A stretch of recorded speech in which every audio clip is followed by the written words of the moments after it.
అవును, మా అమ్మగారు కానీ నాన్నగారు కానీ చాలా నిష్ఠగల శ్రోత్రియ బ్రాహ్మణులు. మా అమ్మగారు అయితే సంవత్సరం పొడుగుత నోములు వ్రతాలు, అలాంటి వాతావరణంలో పెరిగాను నేను. నిష్ఠాగరిష్టమైనటువంటి బ్రాహ్మణ కుటుంబంలో నుంచి క్రీస్తు ప్రభువుని ఎలాగ అంగీకరించడం జరిగింది? అది ఒక గొప్ప కథ. నేను ఇంటర్మీడియట్ చదువుకుంటూ ఉండగా మధ్యలో జబ్బు చేసింది. అందుకని చదువుకు అంతరాయం కలిగింది. అయితే ముందు టైఫాయిడ్ జ్వరం అన్నారు, తర్వాత టీబీ అన్నారు. అందుచేత చదువుకు అంతరాయం కలిగింది. అప్పుడు నేను కాకినాడకి వెళ్ళాను. కాకినాడలో మా అన్నయ్య గారు, అంటే మా 4వ అన్నయ్య, ఆయన పేరు కళ్యాణ రామ్మూర్తి. ఆయన ఫారెస్ట్ డిపార్ట్మెంట్లో ఉద్యోగం చేస్తున్నారు. నేను విశ్రాంతికని అక్కడికి వెళ్ళాను. అక్కడికి వెళితే మా అన్నయ్య గారి స్నేహితుడు, ఆయన పేరు సూత్రాల శాస్త్రీరావు.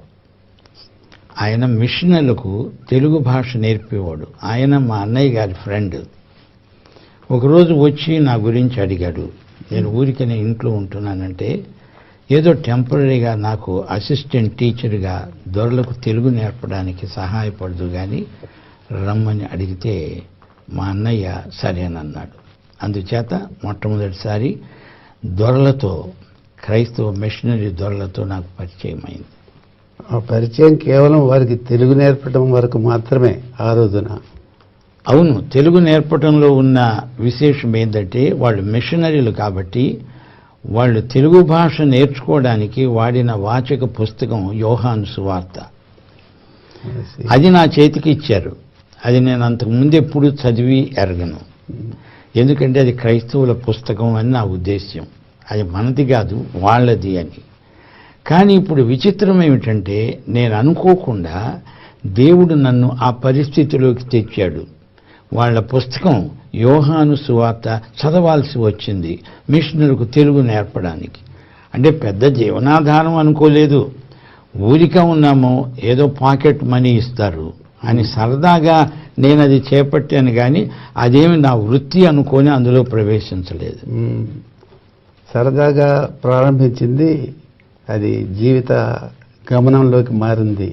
అది విశేషం. అదే యోహాను సువార్త 15వ అధ్యాయం 16వ వచనంలో, మీరు నన్ను ఏర్పరచుకోలేదు కానీ నేను మిమ్మును ఏర్పరచుకొని ఫలించడానికి లోకంలోకి పంపానన్నాడు ప్రభు. నాకు తెలియకుండానే ఆ వచనం నా మీద పనిచేసింది. సో ప్రభు యొక్క వాక్యం ద్వారా మీరు పట్టబడ్డారు. యోహాను శుభవార్త 18వ అధ్యాయం. అవును, అదంతా వచనం వెంబడి వచనం చదవడం, అందులో గ్రామర్ వాళ్లకు నేర్పడం, ఇలా చెప్తూ ఉండగా ఆ యోహాను సువార్త అంతా నా చేత ప్రభు చదివించినట్టయింది. అయితే ఒకరోజు నాకు ఒక విచిత్రమైన ఐడియా వచ్చింది. ఈ యోహాను సువార్తలోనే కాదు, మిగతా సువార్తలు బైబిల్లో ఏమన్నా తప్పులుంటే పట్టుకొని వీళ్లతో వాదిద్దామని ఒక క్రేజీ ఐడియా వచ్చేసింది. ముందు యోహాను సువార్త తీసుకొని పెన్సిల్ తీసుకొని అండర్లైన్ చేస్తున్నాను, ఏమన్నా తప్పులు ఉన్నాయా అని. విచిత్రం ఏంటంటే, ముగించేటప్పటికీ అందులో తప్పులు నాకు కనపడలేదు, కానీ నాలో ఉన్న తప్పులనన్నీ అది బయటపెట్టింది. అవును, అది ఒక దర్పణంలాగా, అద్దం పడినట్టు. అలాగా నా యొక్క వ్యక్తిగత జీవితంలో ఉన్న లొసుగులన్నీ చూపెట్టింది యోహాను సువార్త. అద్దంలోకి ముఖం చూసుకుంటాము, ఆ సంగతి మర్చిపోతాం. కానీ అలా కాదు, పొదస్తమానం రోజు ఈ పాఠాలు దొరలకు నేర్పాల్సి వచ్చింది. అందుచేత అద్దంలోకి నిలకడగా చూచే పరిస్థితి వచ్చింది. అందుచేత తట్టుకోలేకపోయాను. ఏదో ఒక తీర్మానం చేసి తీరాలి, అటో ఇటో అనే పరిస్థితికి వచ్చాను. ఒక రోజున నేను ప్రభు కోసం జీవిత తీర్మానం చేసుకున్నా. యేసు ప్రభువు, నా రక్షకుడు అని. బాప్తిసం దాకా వెళ్ళకముందే ఇంట్లో గొడవ మొదలైంది. నా భార్య, అప్పటికే నాకు వివాహం అయింది, నా భార్యకు యేసు ప్రభు అంటే ఇష్టం లేదు. ఏ నిష్ఠగల బ్రాహ్మడైనా యేసు ప్రభువు నమ్ముకొని క్రైస్తవుడు అవుతావా అంటే హే పోపో అంటాడు. నేనేమి అందుకు భిన్నం కాదు. నిమ్న జాతుల దేవుడు నాకెందుకు అనే ఉద్దేశం ఉండేది. కానీ ఇప్పుడు అనిపించింది, కొన్ని రుజువులను బట్టి ఆయన అందరికీ ప్రభు. ఎవరు ఆయన్ను ఒప్పుకొని ఆయన శిష్యులు అవుతారో అది గొప్ప ఆశీర్వాదం. లోకమంతా నా మీద ఒత్తిడి తేవడం వేరు, నా భార్య నా మీద ఒత్తిడి తేవడం వేరు. భార్యాభర్తల మధ్య చాలా సన్నిహితమైన సంబంధం, అది చాలా డెలికేట్. నా భార్య టూత్ అండ్ నెయిల్ ఎంత వ్యతిరేకించిందంటే, యేసు ప్రభువుని వదిలిపెట్టరా, లేకపోతే నేను మా పుట్టింటికి వెళ్ళిపోతాను అని గొడవ చేస్తోంది. కోపగించుకున్నానంటే కథ అడ్డం తిరుగుతుంది. బైబిల్లో ప్రభు ఏమంటున్నాడంటే, నిన్ను ఎవరన్నా దూషిస్తే ప్రతి దూషణ చేయొద్దు, ఎవరన్నా నిన్ను చెంప మీద కొడితే రెండో చెంప చూపు అన్నాడు ప్రభు. అంటే అర్థం ఏంటంటే, అవతల వ్యక్తి నిన్ను ఏమి చేసినా ఇంకా కొంచెం అలా చేయడానికి వాళ్ళకి అవకాశం ఇవ్వమని ప్రభు నాకు సలహా ఇస్తున్నాడు. నేను అలాగే చేశాను. నన్ను దూషించినప్పుడు ఇంకొక అవకాశం ఇచ్చాను దూషించడానికి. ఏమన్నా అంటే, నువ్వు దయచేసి పుట్టింటికి వెళ్ళొద్దు, నీ ఇష్టం, నీకు స్వేచ్ఛ ఉంది, నీ మనసులో ఏముందో చెప్పు, సాధ్యమైనంత వరకు నేను పరిష్కరించడానికి ప్రయత్నిస్తాను, కానీ యేసు ప్రభువును వదిలిపెట్టడం అనేది అది మాత్రం కుదరదు అని స్పష్టంగా చెప్పాను. ఆ తీర్మానాన్ని బట్టి మా బంధువులందరూ నన్ను వెలేశారు.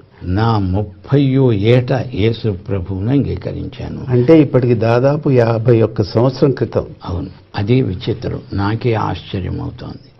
యేసు ప్రభువును నమ్ముకోవడము అంటే కేవలము ఆయనకు నేను ఓటేయటం కాదు, ఆయనే నన్ను ఎన్నుకోవడం, ఆయన నన్ను ఏర్పరచుకొని ఆయన నాలో వచ్చి ఉంటానన్నాడు.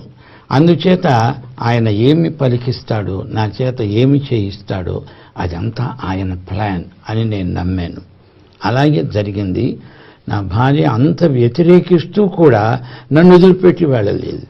నన్ను కవ్విస్తోంది, కానీ నన్ను వదిలిపెట్టి వెళ్ళలేదు.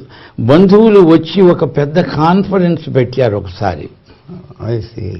అందులో వాళ్ళు అన్నది ఏంటంటే, నీకేం కావాలో అడుగు, ఏదైనా ఇస్తాం, డబ్బు కావాలా, ఏం కావాలి, కానీ నువ్వు యేసు ప్రభువును వదిలిపెట్టు అంటే నేనన్నాను, వడ్ల గింజను దంచితే బియ్యపు గింజ అవుతుంది, మళ్ళీ బియ్యపు గింజ వడ్ల గింజ అవుతుందా, అది కుదరదు అన్నా. అంటే వాళ్ళు అన్నారు, అమ్మాయి ఇక ఈయనతో లాభం లేదు, ఈయనకు యేసు పిచ్చి పట్టింది, సామాను సర్దుకో వెళ్ళిపోదామంటే ఆమె ఏమన్నదంటే, భలేవారు, నేను ఆయన వదిలిపెట్టి ఎలా వస్తాను, మీ తెలివితేటలు బయటపడ్డాయి, ఆయన మారుస్తారు మళ్ళా మన సాంప్రదాయంలోకి అనుకున్నాను, మీరు ఫెయిల్ అయిపోయారు, అది ఒప్పుకొని దయచేసి వెళ్ళిపోండి, మా గొడవ మేము పడతామని చెప్పింది. సో బాహ్యంగా ఆవిడ మీ యొక్క క్రైస్తవ జీవిత విధానాన్ని వ్యతిరేకించిందే కానీ మిమ్మల్ని వ్యతిరేకించదు. అది అసలు రహస్యం. ఎంత ప్రయత్నించినా సాధ్యపడలేదు. చివరికి ఆమె చేతులు ఎత్తేసింది. ఇక నేను యేసు ప్రభువును నమ్ముకుంటున్నాను, నన్ను క్షమించండి, మిమ్మల్ని చాలా వ్యతిరేకించాను, మన సాంప్రదాయాలన్నా సంస్కృతి అన్నా నాకు అంత ఇష్టం, కానీ ఇప్పుడు ఏమనిపిస్తోందంటే, మీరు నమ్ముకున్న దేవుడు, మీరు నా భర్త కాబట్టి ఆయన నాకు కూడా దేవుడు. మీరు ఎలా నమ్ముకున్నారో చూస్తే నాకు ఆశ్చర్యం అవుతోంది. అందుచేత మనకు యేసు ప్రభు కావాలి, కానీ యేసు ప్రభు పేరట చలామణిలో ఉన్న మతం మాకొద్దు అని మేమిద్దరం కలిసి ఆ రోజు తీర్మానం చేసుకున్నాం. మతాతీతమైన, కులాతీతమైన ఒక అద్భుతమైన సంబంధంలో ప్రవేశించాము. అదే అప్పటి నుంచి ఇప్పటిదాకా ప్రకటిస్తున్నాం. యేసు ప్రభు అనేటువంటిది మతం కాదు, ఒక మార్గం అనేటువంటి కాన్సెప్ట్ మీ హృదయంలో నిండిపోయింది. దాన్ని సహోదరి అన్నివ్వండి, వారి జీవితంలో కూడా మీరు గట్టిగా ముద్రించగలిగారు. మీ కుటుంబం